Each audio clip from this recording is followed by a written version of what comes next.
brought to you by Agilus Diagnostics. Health test की बात आती है तो मैं भरोसा करता हूँ India's largest diagnostics company Agilus diagnostics. खुद को टेस्ट करते रहो। तो मैंने कहा था कि चुनाव भारतीय जनता पार्टी नहीं लड़ रही है।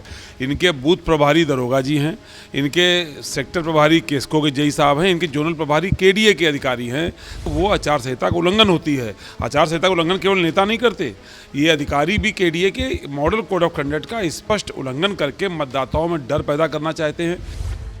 एक तरफ सीसामऊ सीट पर उपचुनाव की सरगर्मियां तेज हैं, तो वहीं दूसरी ओर कानपुर विकास प्राधिकरण भी बैक टू बैक इस इलाके में बनी बिल्डिंग पर नोटिस चस्पा कर रहा है। वहीं केडीए की तरफ से हो रही इस कार्रवाई पर समाजवादी पार्टी ने कहा कि इस सीट पर बीजेपी नहीं बल्कि अधिकारी चुनाव लड़ रहे हैं। उनका मानना है कि प्रशासन वोटर्स को इस कार्रवाई के जरिए डरा रहा है। दरअसल 6 नवंबर को कानपुर के सीसामऊ क्षेत्र में 24 ऐसे मकानों को सील कर दिया गया जो अवैध रूप से बने थे। केडीए के सचिव ने बताया कि जिन 24 मकानों को सील किया गया उनका निर्माण कार्य मानकों के विपरीत था। साथ ही साथ ऐसे मकान मालिकों को केडीए की ओर से कई बार नोटिस भी जारी हो चुका था।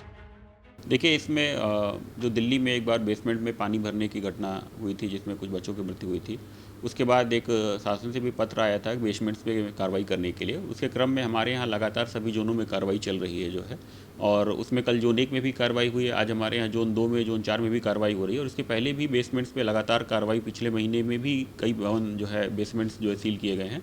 उसी क्रम में बेसमेंट्स में ये कार्रवाई जो है की गई है। नहीं, इसमें देखिए, बेसमेंट्स पे जो भी कार्रवाई हो रही है वो सभी जोन में और सभी क्षेत्रों में हो रही है। उसका पूरा विवरण भी हमारे पास उपलब्ध है, अगर आप कहेंगे तो उसको हम शेयर भी कर देंगे। इसमें पूरे कानपुर नगर क्षेत्र में कार्रवाई हो रही है, और जोन 2, जोन 3, जोन 4 अन्य क्षेत्रों में भी इसमें लगातार कार्रवाई की जा रही है। हालांकि समाजवादी पार्टी ने प्रशासन पर आरोप लगाते हुए कहा कि ऐसे टाइम पर जब सीसामऊ सीट पर उपचुनाव है, ऐसा लग रहा है मानो बीजेपी नहीं बल्कि अधिकारी चुनाव लड़ रहे हैं।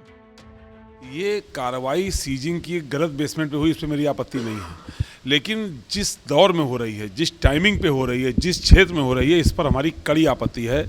अगर आपको ध्यान हो तो जिस दिन हमारा नामांकन हुआ था, आप साथियों ने हमसे पूछा था, तो मैंने कहा था कि चुनाव भारतीय जनता पार्टी नहीं लड़ रही है।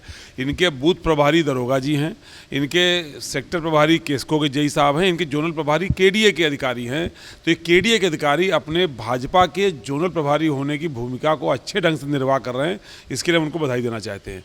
लेकिन ये जो भय का माहौल बनाया जा रहा है, ये आचार संहिता का भी स्पष्ट उल्लंघन है।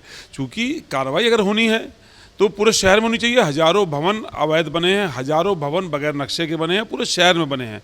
लेकिन आचार संहिता ये कहती है कोई भी ऐसी गतिविधि जो वोट को प्रभावित करती हो, डर पैदा करती हो, वो आचार संहिता का उल्लंघन होती है। आचार संहिता का उल्लंघन केवल नेता नहीं करते, ये अधिकारी भी केडीए के मॉडल कोड ऑफ कंडक्ट का स्पष्ट उल्लंघन करके मतदाताओं में डर पैदा करना चाहते हैं।